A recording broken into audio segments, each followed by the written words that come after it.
Hello all my dear student, welcome to बेटा our YouTube channel and application accounts by Hemal sir. बेटा already हमने first two 6 question कर दिए, आज 7th 8 और 9 तीनों क्वेश्चन कर देंगे।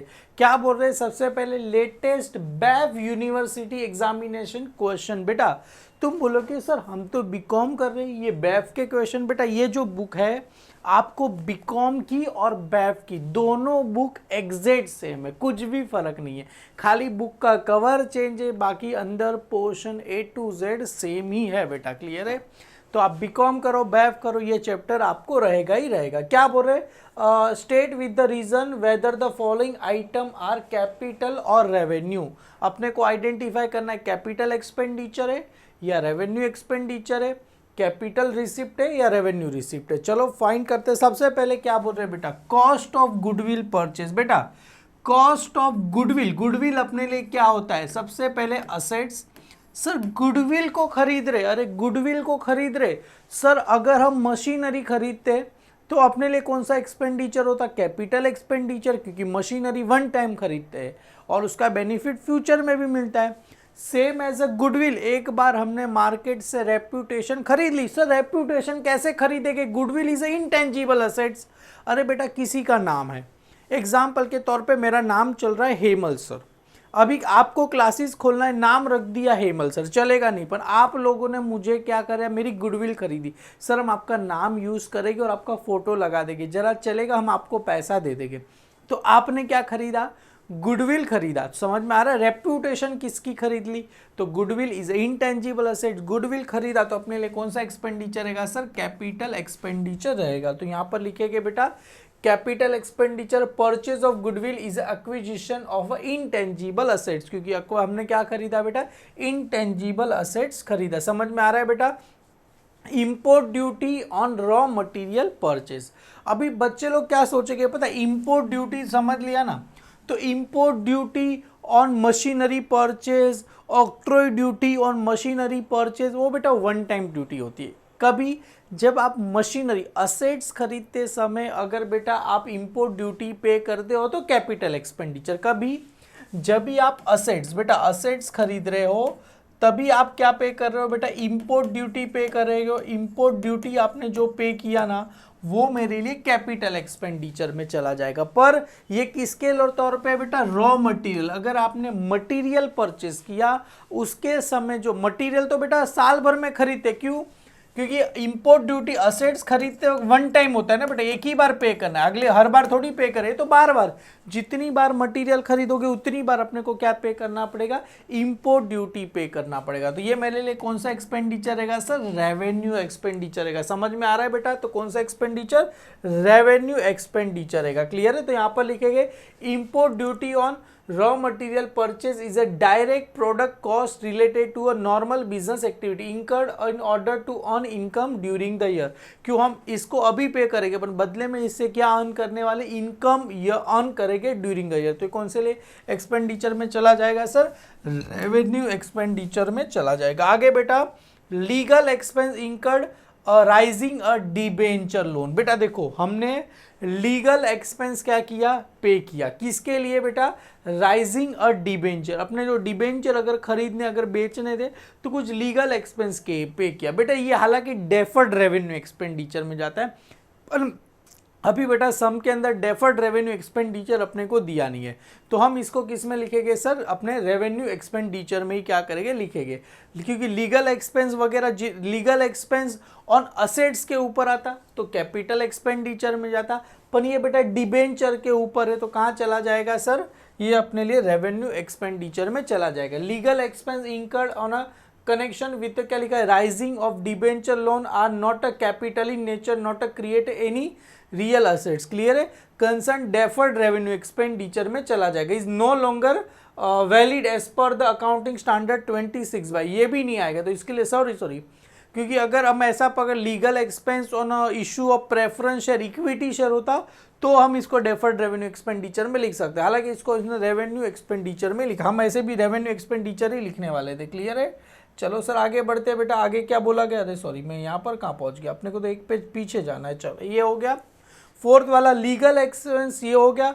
2 lakh receive from the issue of further share. Share हमने शेयर मार्केट में इशू किया, बदले में पैसा आ रहा है, और हमने अगर सपोज एग्जांपल के तौर पे लोन भी मैंने अगर रिसीव किया तो मेरे लिए कौन सा रिसीव रहेगा सर? मेरे लिए कैपिटल रिसीव रहेगा। कौन सा रिसीव रहेगा सर? Capital receive. समझ में आ रहा है? तो मेरे लिए कौन सा रिसीव रहेगा सर? Capital receive. देखो यहाँ पर, तो it is a 2 lakh has been receive from the issue of share in a financial activity of the company. तो मेरे लिए कौन सा इसमें कौन सा रिसीव रहेगा? Capital receive. Commission receive, revenue receive, क्योंकि कमीशन बार बार मिलता रहेगा। ये हम शेयर तो साल में कभी कभार एक बार बेचेंगे, क्लियर है? कमीशन तो आए दिन अपने को मिलता रहेगा। तो मेरे लिए कौन सा रिसीव रहेगा सर? रेवेन्यू रिसीव रहेगा, क्लियर है? तो यहाँ पर लिखेंगे रेवेन्यू रिसीव 2,00,000 है बेटे, पॉइंट हटा देना। 2,000 receive is a commission is increase recurring in nature, मतलब हर बार होते रहेगा, बिजनेस में चलते रहेगा, इसके लिए रेकरिंग नेचर। चलो, मशीनरी वैल्यू 1,20,000 सोल्ड फॉर 90,000। बेटा मशीनरी को हमने बेचा सर, मशीनरी को बेचा, तो मेरे लिए क्या रहेगा सर? ये कैपिटल रिसीव। क्या रहेगा सर? Capital receive. सर कितना पैसा आ रहा है? कितने का मशीनरी था? मेरे पास 1,20,000 का मशीनरी 90,000 में बेचा, तो कितना मेरे लिए कैपिटल रिसीप्ट है? 90,000। सर क्यों 90,000? मशीनरी तो 1,20,000 का बेचा, अपन पैसा कितना आ रहा है? 1,90,000। अगर सर मशीनरी अगर 1,20,000 का मशीनरी में 1.5 लाख में बेचता तो भी मेरे लिए क्या होता सर? Capital receipt. पर ये जो 1,20,000 का मशीनरी अगर मैं 1,50,000 में बेचूंगा तो मेरे लिए क्या रहेगा सर? 30,000 ना, 30,000 मेरे लिए क्या होता सर? प्रॉफिट हो जाता। सेम एज अगर 1,20,000 का मशीनरी 90 में बेचा तो मेरे लिए 30,000 क्या हो रहा है सर? इधर लॉस हो रहा है। तो इसको आप बोलते हैं कैपिटल लॉस बोलो, या तो आप कैपिटल एक्सपेंडिचर बोलो। ये जो आया अपने लिए क्या है? कैपिटल प्रॉफिट, या तो आप गेन भी बोल सकते हो, क्लियर है? तो कैपिटल रिसीव मेरे लिए कितना है? 90,000, और बचा हुआ 30,000 मेरे लिए क्या रहेगा सर? Capital loss. तो यहाँ पर देखो capital receive 90,000 receive from the sale of fix assets, तो ये मेरे लिए कैपिटल रिसीव हो गया। 30,000 पता चला 1,20,000 का machine 90, this be debited to profit and loss account sale of fix asset. इसको क्या बोलेंगे? रिटर्न ऑफ बोलेंगे। हालांकि इसमें नाम नहीं लिखा, आप लोग लिख देना। 30,000 क्या है मेरे लिए? Capital loss. समझ में आ रहा है बेटा? चलो सर आगे बढ़ते हैं। क्या लिखा है बेटा? अरे यार मैं बार बार इधर क्यों आ जा रहा हूँ? अपने को तो इधर ही एक पेज जाना है, वो थोड़ा हो जा रहा है। चलो आगे। Stock of ₹25,000 destroyed by fire which was 15,000 receive from the insurance company. बेटा आग लग गया, इंश्योरेंस वाला मेरे को 15,000 रुपया दे रहा है, तो मेरे लिए क्या रहेगा सर? Revenue receive. क्यों? अरे आए दिन ऐसे छोटे मोटे आग जल जाएगी, कुछ ना कुछ प्रोडक्ट डिस्ट्रॉयड बाय फायर हो जाएगा, ये चलते रहेगा बेटा। डिस्ट्रॉयड बाय फायर सब चलते रहेगा, तो मेरे लिए कौन सा रिसीव रहेगा सर? Revenue receive. अरे यार तुम बोलोगे सर रेवेन्यू लॉस लिखा है रे। 10,000 रुपये का मेरे लिए क्या हो गया? Revenue loss will be deduct to profit and loss account. और बचा हुआ जितना पैसा दे रही है, कितना पैसा दे रही है? 15,000 रुपया मेरे पास इंश्योरेंस कंपनी दे रही है, तो मेरे लिए क्या रहेगा सर? रेवेन्यू रिसिप्ट मेरे लिए हो जाएगा। क्लियर है बेटा? डन। तो ये आपको होना चाहिए। चलो डन। आगे दिखते हैं बेटा, 8 पे बढ़ते। सेम है बेटा, क्या बोल रहे? Delivery van ₹7 lakh brought by proprietor for a business activity. अरे सर पहला था गुडविल खरीद रहे थे तो असेट्स होता है। डिलीवरी वैन मतलब गाड़ी खरीद रहे तो भी अपने लिए क्या रहेगा? असेट्स ही रहेगा ना बेटा। किसके लिए खरीद रहे बेटा? Business activity. अरे डिलीवरी वैन खरीदोगे तो अपना बिजनेस और भी ज़्यादा बढ़ेगा, और भी ज़्यादा ग्रो होगा। जो चीज़ अपने पास बिजनेस में नहीं है उसको खरीदोगे तो अपने लिए क्या चला जाएगा सर? अपने लिए कैपिटल एक्सपेंडिचर मेरे लिए चला जाएगा। तो ये रहा बेटा 8 वाला। Capital expenditure is bring to the existing और new asset, existence of new asset. हमने न्यू असेट्स को खरीदा। क्लियर है? चलो सर आगे बढ़ते हैं। पेड ऑडिट फीस साल भर। ऑडिट फीस का मतलब होता है जो सीए को जो पैसा दोगे, सीए साल भर काम करेगा, हर महीने पे करना पड़ेगा, तो अपने लिए कौन सा एक्सपेंडिचर रहेगा सर? Revenue expenditure. देखो यहाँ पर revenue expenditure it is a normal business expenditure, क्योंकि हर साल चलते रहेगा। क्लियर है बेटा? Legal expense incur to connection with the issue of capital अभी हमने पढ़ा, हमने इशू ऑफ कैपिटल करते समय जो भी पैसा पे के ऊपर भी आया था कहाँ चला जाएगा, वहाँ पर इशू ऑफ डिबेंचर था, याद आया, कहाँ चला जाएगा सर अपने लिए, रेवेन्यू एक्सपेंडिचर में चला जाएगा, ऊपर भी revenue expand. It is not a create any asset, the question given only the two option, कौन सा था, कैपिटल और revenue. This syllabus does not cover the deferred revenue expenditure, तो हमने कहाँ लिख दिया उसको, रेवेन्यू एक्सपेंडिचर, जैसे ऊपर वाले में भी था ना, हमने कहाँ लिखा था उसको, ये रहा रेवेन्यू एक्सपेंडिचर में legal expense income on connection issue of debenture था, और यहाँ पर क्या था, इशू ऑफ शेयर है बेटा, दोनों कहाँ चला जाएगा सर, रेवेन्यू एक्सपेंडिचर में चला जाएगा। क्लियर है।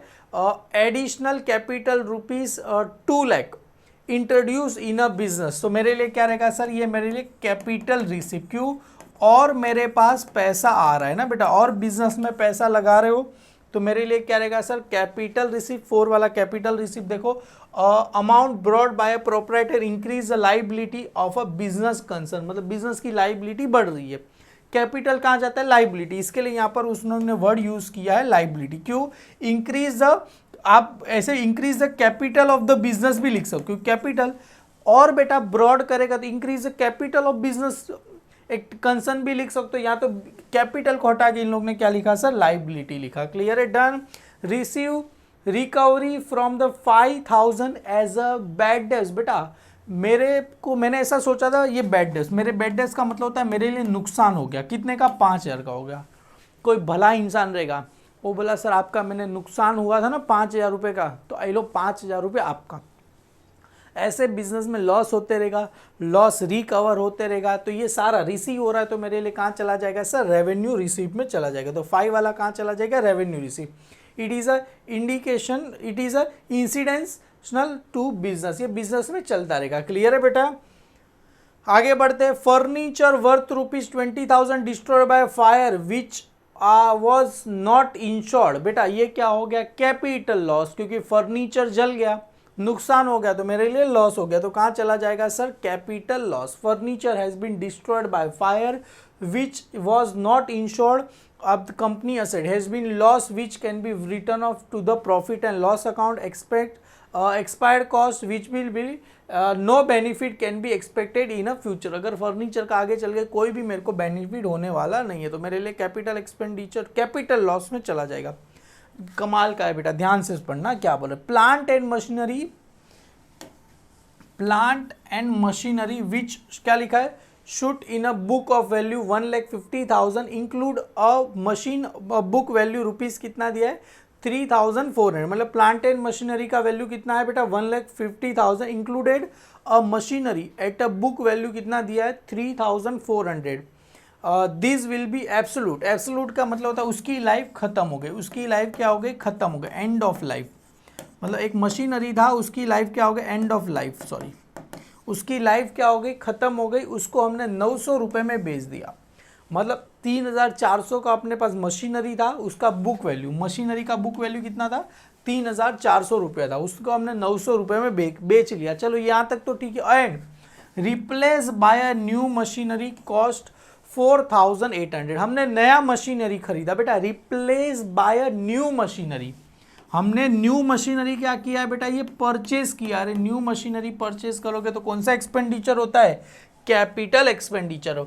Purchase of new machinery is will be capital expenditure and loss absolute of machinery return of as a capital loss, जितना भी लॉस हुआ वो मेरे लिए कैपिटल लॉस होगा, debited to profit and loss account as a expire cost. Clear, कितना loss हुआ, ये 3,400 का था, मशीनरी वो खराब हो गया, हमने 900 में बेचा, तो करीब करीब बेटा कितने का, 2500 ना, 2500 रुपये का मेरे को क्या हो गया, लॉस हुआ। ये मेरे लिए कहाँ चला जाएगा, कैपिटल लॉस में चला जाएगा। क्लियर है, डन, बहुत ही सिंपल है। चलो सर 9th वाले की तरफ बढ़ते हैं आगे। सेम है सर बेटा, professional fees ₹3,000 to the lawyer for a preparing document for a purchase a new office premises. बेटा देखो, नई प्रीमाइसिस खरीद रहे, उस समय लॉयर को जो लीगल एक्सपेंस पे करना पड़ेगा, तो इंक्रीज अपनी प्रीमाइसिस का वैल्यू बढ़ जाएगा। कैसे बढ़ जाएगा सर, अरे एग्जांपल के तौर पे अपनी प्रीमाइसिस की वैल्यू है 10 लाख रुपए, 1 लाख रुपए पकड़ता हूँ, और हमने लॉयर को दिए 3,000 रुपये, तो अपनी प्रीमाइसिस की वैल्यू कितनी हुई, 1,03,000 रुपये। तो मेरे लिए कौन सा एक्सपेंडिचर में काउंट होता है सर, इसको कैपिटल एक्सपेंडिचर में लिखते हैं। कहाँ लिखते हैं सर इसको? कैपिटल एक्सपेंडिचर में हम क्या करते हैं? लिखते हैं। तो यहाँ पर आ जाएगा, कहाँ गया, ये रहा, capital expenditure incurred on a payment of fees to the lawyer on a purchase of new office is a non recurring expenditure, मतलब हर दिन होता नहीं है। It will be increase the value of capital. Clear है? Capital का वैल्यू बढ़ेगा। Paid 20,000 towards factory rent, sir अपने लिए रेवेन्यू एक्सपेंडिचर, हर बार छोटी मोटी चीजें चलती रहेगी। क्लियर है? ये मेरे लिए क्या रहेगा सर? रेवेन्यू एक्सपेंडिचर रहेगा। और same as a receive 2,000 as a dividend on share, ये मेरे लिए क्या रहेगा? Revenue income, revenue receive. Clear है? तो ये मेरे लिए रेवेन्यू एक्सपेंडिचर, ये मेरे लिए रेवेन्यू और रिसीव। क्लियर है? देखो यहाँ पर रेवेन्यू एक्सपेंडिचर और ये मेरे लिए क्या हो गया? Revenue receive. Expenditure towards payment of factory rent 20,000 is recurring, recurring मतलब हर दिन चलते रहेगा। Which provide short term benefit, उसका शॉर्ट टर्म बेनिफिट रहेगा। Dividend on share, recurring in business income. Clear है बेटा? डन। आगे बढ़ते हैं बेटा। Receive 1 lakh from the insurance company for a damage of machinery in fire. बेटा अभी मशीनरी कुछ डैमेज हुआ था, बदले में अपने को कितना पैसा मिल रहा है? 1 लाख रुपया मिल रहा है। किसके लिए मिल रहा है? मतलब अपना damage of machinery in fire, आग लग गया था, मशीनरी जल गया था और इंश्योरेंस वाला अपने को 1 लाख रुपए दे रहा है। सेम ऐसे इसी को ऐसे ट्रीट करो, मशीनरी बेचा रहेगा। मशीनरी बेचता तो मेरे पास पैसा आता, तो मेरे लिए कौन सा रिसिप्ट रहता है सर? Capital receipt. तो ये भी मेरे लिए क्या है सर? कैपिटल रिसिप्ट ही है। क्लियर है? मेरे लिए कौन सा रिसिप्ट चला जाए? Capital. Receive 1 lakh from the insurance company against the fix assets, capital receive will be increase the capital of a business. Clear है बेटा? डन। चलो आगे बढ़ते हैं। Discount on issue of share and debenture. देखो डिस्काउंट आया ना, तो याद रखना बेटा डेफर्ड रेवेन्यू एक्सपेंडिचर, क्योंकि हम डिस्काउंट पे क्या कर रहे? दे रहे। Discount on issue of share and debenture, हमने हमारा शेयर का वैल्यू है, एग्जाम्पल के तौर पे हमारा शेयर का वैल्यू 30,000, हम उसको डिस्काउंट करके 25,000 में बेच रहे। अज्यूम कर रहा हूँ, हालांकि हो सकता है 50,000 है, डिस्काउंट करके 25 में बेच सकते, हो सकता है 40,000 है, डिस्काउंट मतलब ज़्यादा ही रहेगा, इससे ज़्यादा ही रहेगा। मतलब अपने अप्रोक्सीमेटली वैल्यू है 30,000, 25,000 में क्या कर रहे हैं? उसको discount on issue of debenture, मतलब उसको टोटल ये डिस्काउंट का वैल्यू दिया। डिस्काउंट कितना दिया? 25,000। तो ये मेरे लिए क्या है? अभी बताया नहीं कितने का शेयर था, कितने में बेचा, बना अपने को discount on issue of share और डिबेंचर 25,000 दिया है। अपने लिए प्रॉफिट होगा कि लॉस होगा सर? लॉस होगा। कहाँ? एक्सपेंस ही होगा ना, अपने लिए डेफर्ड रेवेन्यू एक्सपेंडिचर। क्यों? Discount on issue of debenture provided long term benefit to the company, क्योंकि अभी भले हमने दिया पर फ्यूचर में वो अपने लिए काम आएगा। क्लियर है? Deferred revenue expense. Loss 1,000 incurred on goods in translate. बेटा कौन सा होगा सर? ये अपने लिए कैपिटल एक्सपेंडिचर बोल सकते हो, क्योंकि गुड्स खराब हो गया बेटा ट्रांसपोर्ट करते समय, तो अपने लिए कौन सा एक्सपेंडिचर रहेगा सर? Revenue loss. हालांकि रेवेन्यू एक्सपेंडिचर लॉस एक ही बात होता है। Good loss in translate in business operating expense. Clear है बेटा? डन। आगे। Purchase second hand car ₹3,50,000 and spend 30,000 repair to the car. बेटा देखो हमने सेकेंड हैंड कार लिया, अभी सेकेंड हैंड कार 3.5 लाख में ली, सर 30,000 क्यों स्पेंड किए रह गए? उसको रिपेयर कराया, मतलब टोटल मैंने कार कितने में खरीदी? 3,80,000 की। क्यों? अरे ये रिपेयर का खर्चा, मतलब उस कार को चलाने लायक बनाने के लिए कुछ एक्स्ट्रा खर्चा किया, मतलब 30 लाख। तो मेरे लिए कौन सा एक्सपेंडिचर रहेगा सर? मेरे लिए कैपिटल एक्सपेंडिचर रहेगा। क्लियर है? क्योंकि ये स्पेंड किया, क्यों किया? क्योंकि उसको रिपेयर कराने के लिए, रिपेयर मतलब उसको रनिंग कंडीशन में करने के लिए। तो मेरे लिए कौन सा एक्सपेंडिचर रहेगा sir? Capital. Expenditure on purchase of car is capital assets and the expenditure incurred on repair is will be क्या रहेगा? Required to bring assets to the working condition. तो दोनों मेरे लिए कहाँ चला जाएगा? कैपिटल एक्सपेंडिचर में चला जाएगा। यहाँ पर क्वेश्चन नंबर हमने क्या खत्म कर दिया बेटा? 7, 8 और 9 खत्म हो गया बेटा। आगे हम इसका एक्सरसाइज वगैरह है वो देख लेंगे बेटा अपने नेक्स्ट वीडियो में। तब तक के लिए वीडियो पसंद आए तो लाइक करो, इसकी PDF अपने एप्लीकेशन पे मिल जाएगी बेटा आपको। और thank you so much my dear student.